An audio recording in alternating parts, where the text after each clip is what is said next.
hidup dalam buah pertobatan dan buah Roh Kudus, dan kami akan mengalami damai sejahtera dari sorga meliputi kami semua.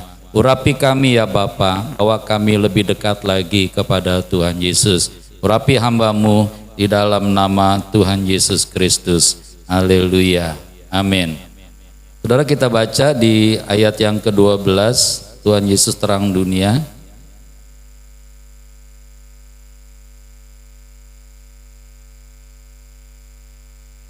Ya, ayat ke-12 yang atas kita baca 1, 2, 3. Maka Tuhan Yesus berkata pula kepada orang banyak, katanya, akulah terang dunia, barang siapa mengikut aku, ia tidak akan berjalan dalam kegelapan, melainkan ia akan mempunyai terang hidup. Lagi, akulah terang dunia, barang siapa mengikut aku, ia tidak akan berjalan di dalam kegelapan, melainkan ia akan mempunyai terang hidup. Saudara sendiri 1, 2, 3.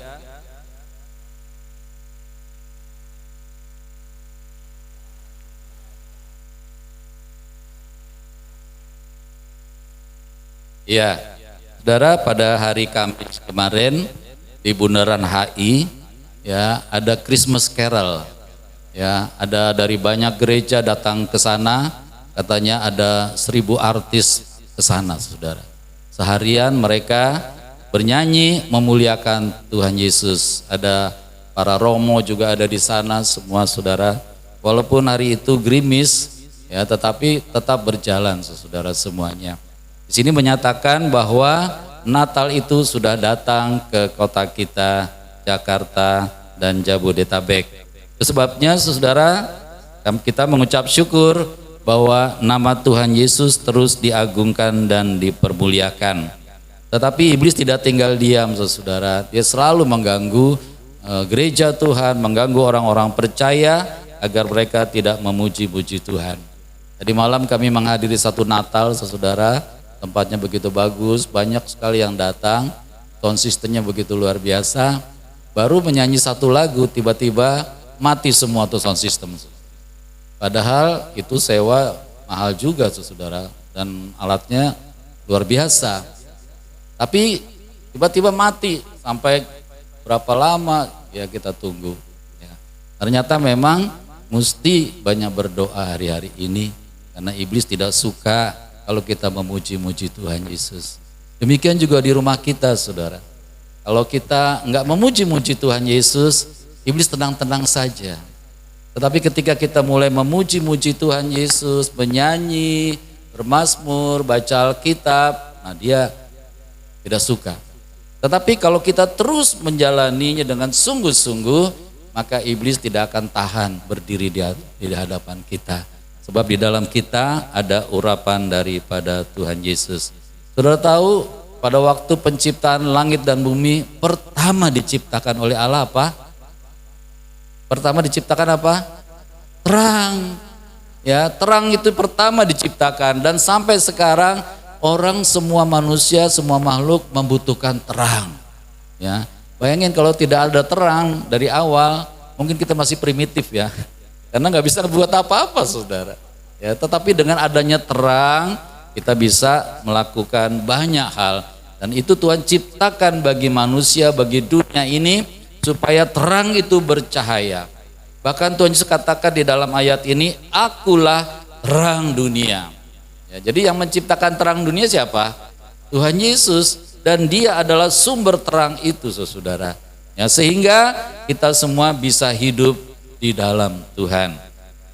Barang siapa mengikut aku, katanya. Mengikut siapa? Tuhan Yesus. Saya mau tanya, kalau saya mengikut Tuhan Yesus, itu Tuhan Yesus di depan saya atau di belakang saya? Ya, kalau saya di depan berarti Tuhan Yesus mengikut saya. Ya, nah akibatnya apa? Kalau kita berjalan di depan Tuhan Yesus, pasti tersesat. Ya, karena kita tidak melihat terang dalam hidup ini, saudara. Tetapi kalau kita berjalan di belakangnya Tuhan Yesus, seperti Tuhan Yesus mengumpamakan dia sebagai gembala domba, ya. Domba-domba di belakang atau di depan? Di belakang.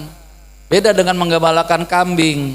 Ya, saudara pernah lihat orang menggembalakan kambing, dia diseret sama kambing kemana-mana, saudara. Ya, itu sebabnya pada waktu penghakiman nanti ada sebelah kiri kambing, sebelah kanan domba.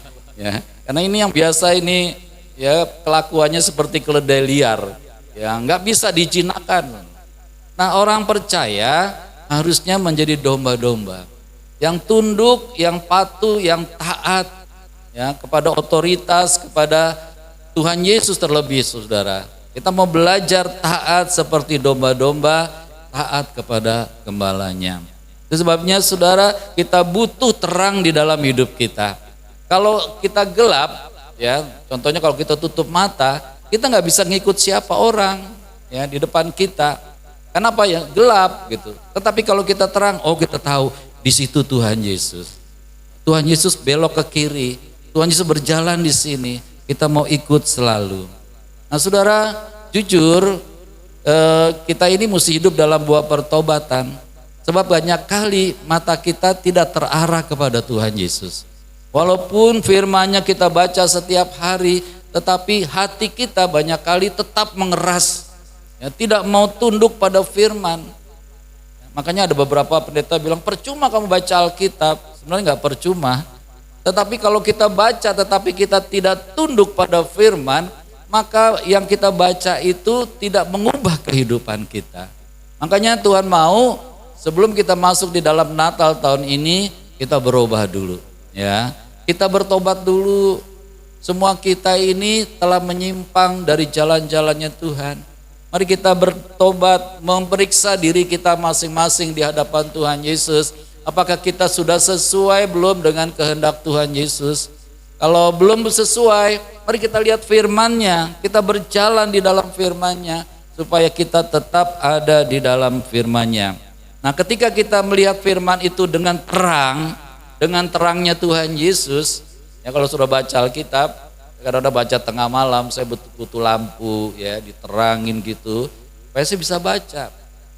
Ya, jadi kalau kita punya terangnya Tuhan Yesus, maka kehidupan kita ini menjadi kehidupan yang nyaman. Tuhan Yesus mempermudah segala kehidupan kita, saudara. Dengan adanya terang, hidup kita dipermudah, ya, sehingga kita bisa banyak mengerjakan hal-hal di dalam dunia. Mari kita lihat diri kita. Kalau diri kita belum terang, yuk kita mengundang Tuhan Yesus yang berdiri di muka pintu hati kita dan mengetuk. Mari kita buka hati kita bagi Tuhan Yesus. Mari kita dengar-dengaran sama Tuhan Yesus. Mari kita dengar-dengaran dengan orang yang Tuhan pakai di tempat ini untuk menyampaikan sesuatu kepadamu, saudara. Supaya hidup kita ini terang di dalam Tuhan Yesus. Di dalam pelayanan juga begitu, saudara. Banyak pelayan-pelayan yang tidak memiliki terang itu. Jadi mereka hanya sebagai worker, sebagai pekerja saja. Ya, sudah tahu nama pekerja, ujung-ujungnya duit. Ya kalau aku dibayar mahal, ya aku kerja bagus. Bukan itu, saudara. Di dalam Tuhan Yesus, kita sudah dibeli oleh Tuhan Yesus. Dan harganya lunas dibayar. Dibayar dengan apa? Dengan darahnya. Bukan dengan uang, saudara. Dengan darahnya Tuhan membayar kita. Sehingga kita menjadi miliknya. Dan kalau kita menjadi miliknya, kita menjadi hambanya, maka kita menjadi orang-orang yang nyaman. Karena apa? Gembala kita itu sangat baik kepada kita. Gembala kita itu sangat memperhatikan kita. Gembala itu selalu menuntun kita ke padang rumput yang hijau, ke air yang tenang. Gembala kita itu menyegarkan jiwa kita. Gembala kita itu tidak pernah meninggalkan kita. Gembala kita ini turut merasakan apa yang kita alami dalam hidup ini. Makanya saudara, pandang terang itu supaya engkau bisa hidup dengan nyaman bersama dengan Tuhan Yesus. Kalau sudah punya persoalan, tolong jangan ditanggung sendiri, berat. Ya, persoalan hidup ini nggak ada yang ringan, berat semua. Persoalan diri kita sendiri dengan damai sejahtera, mungkin dengan sakit penyakit, yang mungkin dengan hal-hal problem hidup ini berat. Kalau kita tanggung sendiri, rasanya kita nggak kuat. Rasanya banyak orang putus asa di situ, saudara. Tetapi syukur kepada Tuhan Allah kita, Tuhan Yesus, Dia mengatakan, mari anakku yang letih lesu, yang berbeban berat, aku akan memberikan apa?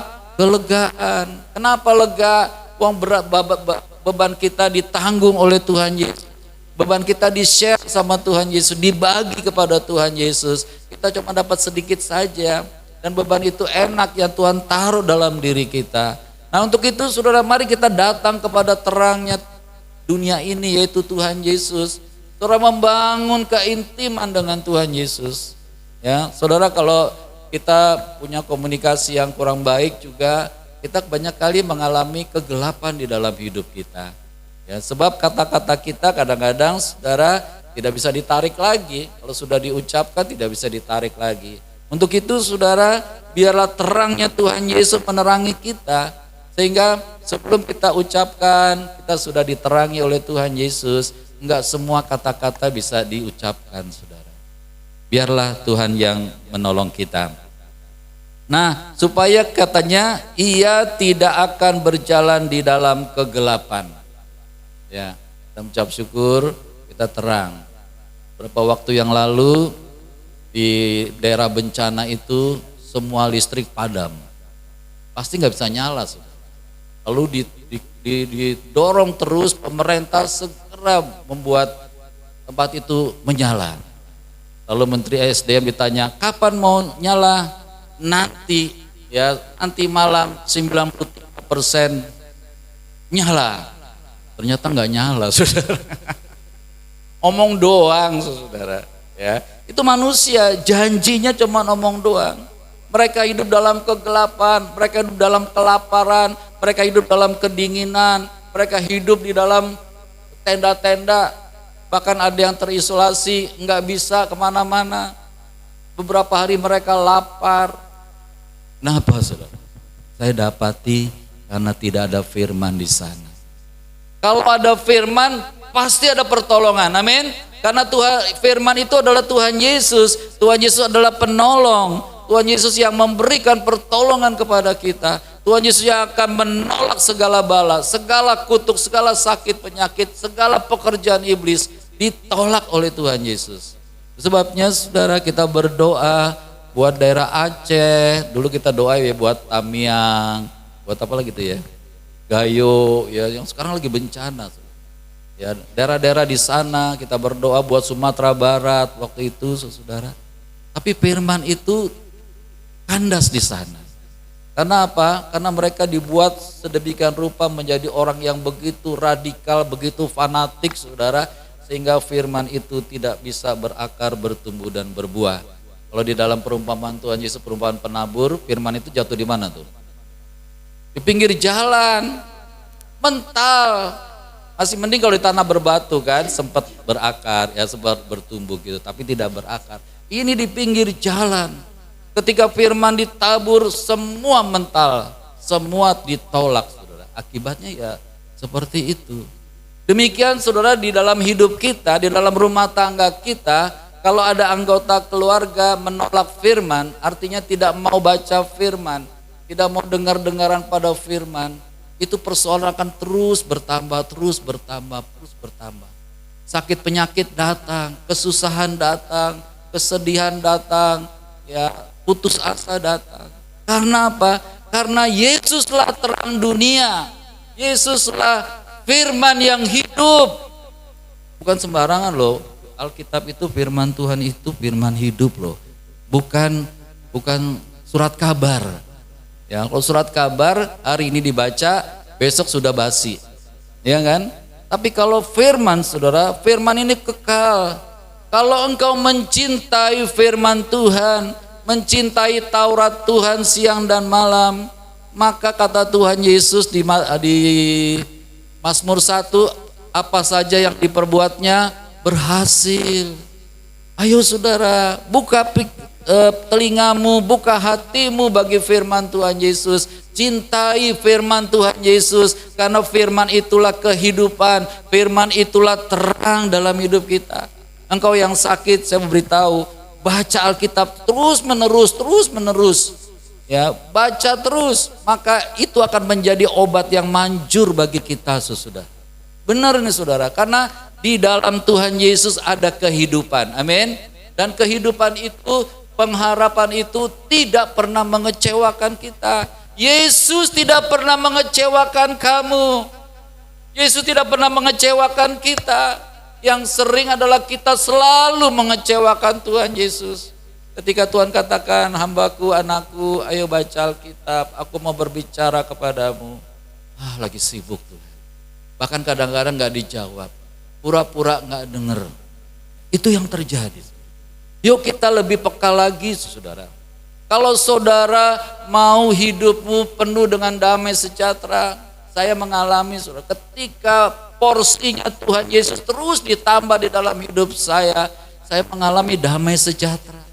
Bukan berarti nggak ada persoalan, persoalan tetap ada, tetapi damai sejahtera ada di dalam kita. Saudara, kalau kita damai sejahtera, kita mudah untuk menangani persoalan-persoalan dalam hidup kita. Kalau ada firman di dalam diri kita, saudara, kita mudah dikendalikan oleh Roh Kudus, saudara. Karena Roh Kudus diutus kepada kita untuk mengingatkan kita akan dosa, akan kebenaran, akan penghakiman. Karena akan dosa karena kita kurang percaya atau tidak percaya pada firman-Nya. Bukti kita tidak percaya pada firman-Nya kalau kita tidak baca Alkitab. Ya. Tapi kalau kita baca terus-menerus, nanti saudara akan namanya kecanduan baca Alkitab. Benar loh saudara. Kalau saudara nggak pernah baca Alkitab tuh males. Ya, males baca Alkitab. Baru baca setengah ayat, di satu ayat, setengah ayat udah mulai nguap. Ya. Tetapi kalau saudara sudah biasa baca Alkitab, rasanya rindu baca lagi Alkitab. Ibu Gembala punya kebiasaan sekarang, ya bacaan besok tuh dia sudah baca sehari ini. Nanti besok juga dibaca lagi, bacaan besoknya dibaca lagi. Ya. Kenapa sih diulang-ulang? Karena firman itu hidup. Semakin kita ulang-ulang, semakin kita mengerti. Amin. Saudara tahu nggak, ketika kita baca Alkitab, Roh Kudus berbicara loh dalam hati kita. Makanya setelah saudara, pada waktu saudara baca, dengerin juga apa yang ada di dalam hatimu. Roh Kudus mau ngomong apa sama kamu. Nah, sehingga terjadi komunikasi dua arah. Kalau komunikasi dua arah, kita sehat. Amin. Ya, kalau komunikasi cuma satu arah, kita nggak sehat. Kalau orang baca Alkitab cuman target 4 pasal, begitu baca bla bla bla bla bla bla selesai, aduh aku bebas. Nah, berarti nggak menikmati firman Tuhan, ya kan? Betul nggak? Saudara pernah ngalami nggak? Kalau udah baca 4 pasal rasanya, aduh aku bebas. Berarti saudara nggak rindu. Kalau rindu saudara, setiap kata itu, terutama di sini yang warnanya merah ya, itu menjadi sesuatu yang nikmat, menjadi suatu obat bagi kita. Kalau Tuhan katakan, akulah terang dunia. Oh Tuhan, Engkau terang dunia, terang juga dong bagi aku. Nah, jadi komunikasi saudara, gak usah buru-buru, sehingga firman itu berakar, bertumbuh, pada saatnya berbuah. Ada peringatan juga, barang siapa mengikut aku, ia tidak akan berjalan dalam kegelapan. Wah Tuhan, terima kasih Tuhan. Berarti jalanku terang, hidupku terang, seterang hari ini. Amin. Kita berdoa hari ini supaya nggak hujan, supaya sejuk, supaya kita bisa bersukacita bersama-sama. Katanya melainkan ia, yaitu kita akan mempunyai terang hidup, bukan segera terang, tapi terang hidup. Kalau terang lilin ini sebentar akan mati, saudara. Ya, tapi kalau terang hidup itu dia terus bercahaya di dalam hidup kita, sehingga baik siang, baik malam, baik sore, kapanpun, baik di rumah, di perjalanan, di tempat lain, terang itu terus bercahaya di dalam kehidupan kita. Mari kita lihat beberapa hal saudara dalam perenungan saya. Natal memberi terang kepada manusia dari kegelapan. Saudara, Natal itu secara duniawi identik dengan terang. Kalau saudara lihat di YouTube tuh ya, di mana-mana yang adanya namanya Natal begitu, cahaya lampu bersinar luar biasa di mana-mana. Ya, bukan di Indonesia saja, di mana-mana. Ya. Ada nyanyian pohon terang, sampai pohonnya harus dikasih lampu supaya terang, Saudara. Ya. Jadi Natal itu identik Tuhan menerangi seluruh dunia ini. Saudara tahu ketika dunia ini diterangi oleh terangnya Tuhan, oleh terangnya Natal, maka dunia ini menjadi damai sejahtera. Damai sejahtera ku berikan bagimu, kata Tuhan. Ya, pada waktu Tuhan Yesus datang, para malaikat datang kepada para gembala, ya, jangan takut sebab aku memberitakan kepadamu kesukaan besar. Hari ini telah lahir bagimu juru selamat, yaitu Kristus Tuhan di kota Daud. Kemudian saudara, mengikuti Tuhan Yesus artinya Tuhan yang berjalan di depan kita tadi, dan kita melihat terang dari firman-Nya. Saya berharap firman yang kita baca hari-hari ini harus menjadi firman yang terang, saudara. Jadi tugas kita juga, saudara, tiap hari saudara baca tentang kelahiran Tuhan Yesus. Ada di kitab Matius, ada di kitab Lukas, kita baca setiap hari. Terang identik dengan damai sejahtera. Ya, saudara, kalau saudara di rumah aliran listrik padam, saudara kayaknya sumpek ya. Ya, udah gelap, udah apa, panas lagi, kipas nggak jalan, ya, nyari kipas yang begini-begini nggak ketemu, tahu naruhnya di mana. Pakai kipas yang pakai baterainya habis, suntuk, sumuk, ya, mau pergi keluar, gimana, ya. Kadang-kadang kita kalau padam listrik agak lama, yuk kita jalan aja keluar, biar kita nikmati di luar. Saudara, ternyata terang itu penting bagi kita. Terang itu mendatangkan damai sejahtera. Saya berharap di rumah saudara lampunya jangan remang-remang ya. Ada orang saudara di sebelah rumah kami, rumahnya bergedong sekali, tapi lampunya hampir nggak pernah dinyalain. Hemat, saking hematnya, lampu di depan rumah yang cuma berapa watt itu juga nggak dinyalain, saudara. Saya lihat ada di atas tuh cuma di kamarnya doang yang nyala. Nah, zaman sekarang sih iritnya gimana mau irit ya? Lampu LED itu wattnya kecil sekali, saudara. Dengan cuma 7 watt itu terangnya bisa 60 watt. Beda dengan zaman dulu lampu tungsram yang kawat itu, ya, 60 watt itu terangnya cuma 30 watt. Ya, makan listrik luar biasa. Jadi kalau sekarang mau hemat listrik buat lampu mah kebangetan. Ya. Sampai saya kalau ketemu sama orangnya, Pak, kalau malam ini dinyalain dong depan. Saya bilang, kita kan jalanan gelap gitu kan. Ya. Mari saudara, ternyata kalau gelap itu sumpek. Kalau gelap itu suntuk. Kalau gelap itu panas. Kalau gelap itu emosi. Kalau lagi padam lampu jangan suruh ngomong macam-macam. Itu bisa berkelahi. Karena apa? Karena semuanya sumpek, ya, ketemu sumpek, ya itu jadinya. Tetapi saudara, kalau kita mengalami terang, ya, kalau saudara ke rumah saya itu hampir setiap hari, kalau malam semua lampu tuh nyala, dari depan sampai ke belakang, ya, nggak mahal juga bayar listriknya, orang pakai lampu LED semua. Ya. Nah itu sebabnya kita diingatkan hari ini, yuk hati kita terang. Jangan remang-remang, amin. Jangan, kalau remang-remang tuh gini saudara, nggak ada apa-apa sih, cuman mulutnya begini.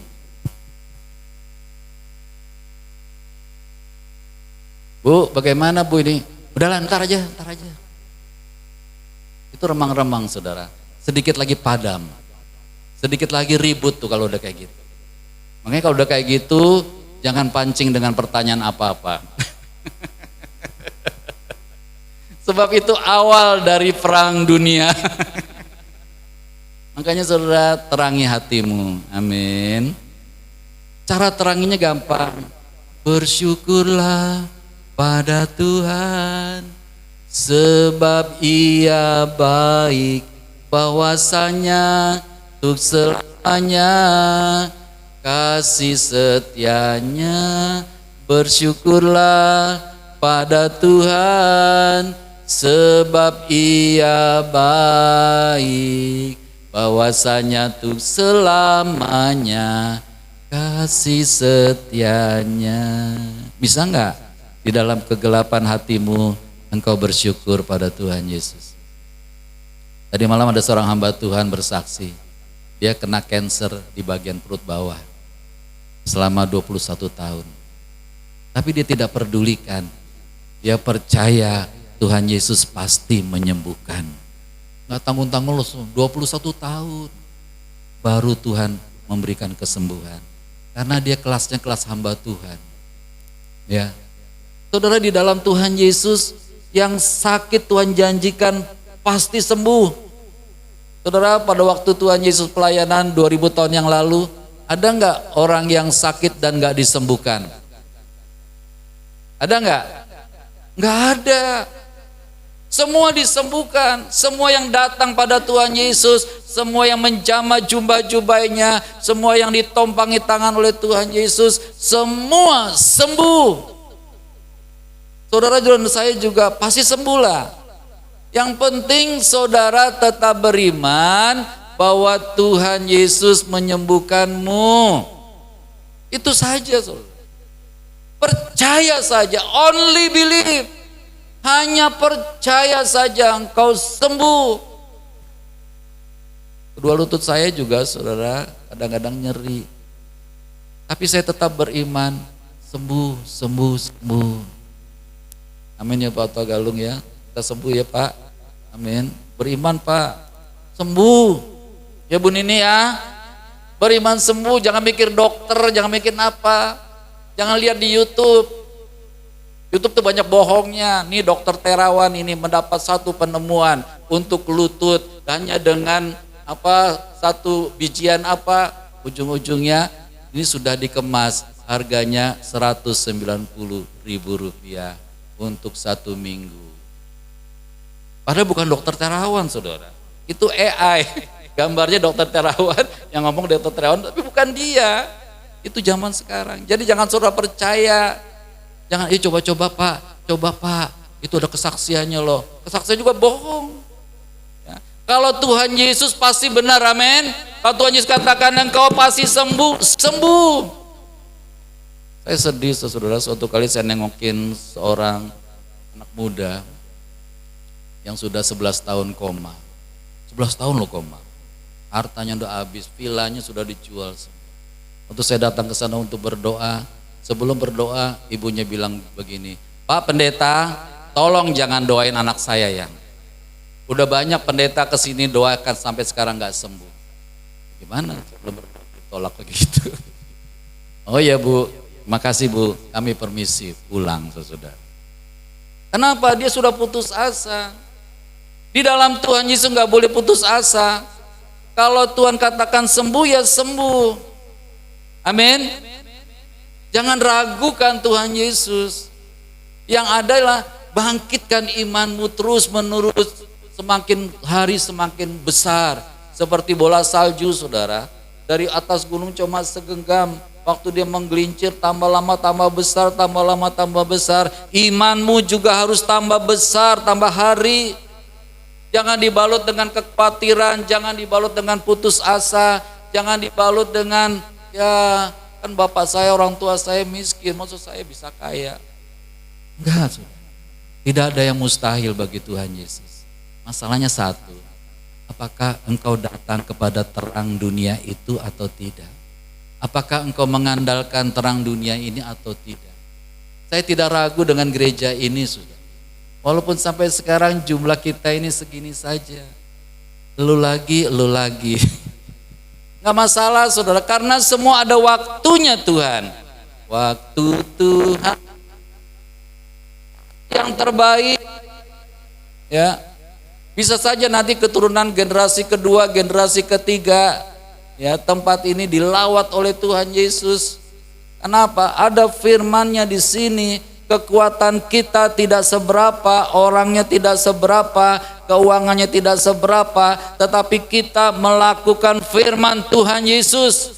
Itu yang dahsyat saudara, itu yang membuat kita punya pengharapan, Itu yang membuat kita berbesar hati sampai hari-hari ini. Kalau tetap bisa bertahan segini, ini luar biasa, saudara. Ya, berarti saudara, firman itu sudah tertanam di dalam hatimu. Ya, sudah jatuh di dalam hati yang terbaik, sudah berakar, bertumbuh dan berbuah. Nama Tuhan Yesus dimuliakan. Ayo kita berjuang saudara, masing-masing berjuang, sebab kehidupanmu hari ini, hari esok, bahkan nanti selama-lamanya bersama Tuhan Yesus tergantung hidupmu hari ini, tergantung responmu hari ini, tergantung pandanganmu melihat terang dunia itu hari ini saudara. Tergantung apakah engkau melekat dengan erat dengan Tuhan Yesus atau tidak. Kalau kita melekat erat dengan Tuhan Yesus, ada jaminan dari Tuhan Yesus. Ada orang bilang, kami berdoa kok nggak pernah ada mujizat ya. Mau seorang Kristen berdoa sebentar aja mujizat. Ya memang saudara, Allah kita hidup. Amin. Yang lain tidak hidup. Yang lain sudah mati tidak bangkit, tetapi Tuhan Yesus mati dan bangkit. Amin. Dan mati untuk sekali, hidup untuk selama-lamanya, bahkan membawa kehidupan itu buat kita semua. Kita jangan ragu sama Tuhan Yesus. Ragu gak sih? Berapa persen kalau tidak ragu? 100% ya, harusnya begitu. Kalau 100% harusnya hidupnya berubah, amin.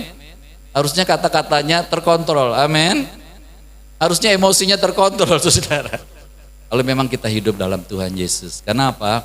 Dia mengendalikan kita. Dia mau kita seperti Tuhan Yesus, lemah lembut dan rendah hati, dan jiwamu akan mendapat ketenangan. Siapa yang percaya akan mendapat ketenangan dari Tuhan Yesus? Ya, percaya saudara. Jangan ragu. Dia sanggup untuk menolong kita. Tuhan memberkati. Terima kasih ya Tuhan Yesus, hari ini menjelang Natal kami dipersiapkan agar hati kami terang dari terangnya Tuhan Yesus, dari terangnya firman-Mu Tuhan. Ajar kami Tuhan untuk memandang kepada kasih Kristus. Ajar kami Tuhan untuk memiliki pikiran Kristus. Ajar kami tidak memberontak terhadap Engkau ya Tuhan, tidak memberontak terhadap firman-Mu. Ajar kami duduk di bawah kaki-Mu, membangun keintiman dengan Tuhan Yesus, dan meninggalkan hal-hal yang tidak berguna di dalam hidup kami. Tuhan tolong kami Roh Kudus, mau memasuki Natal ini, ubah hati kami menjadi bersih seperti salju. Sekalipun dosa kami merah seperti kirmisi, akan menjadi putih seperti salju. Sekalipun berwarna merah seperti kain kesumba, akan menjadi putih seperti bulu domba. Itulah kerinduan kami di dalam Tuhan Yesus Kristus. Haleluya. Amin. Amin. Amin.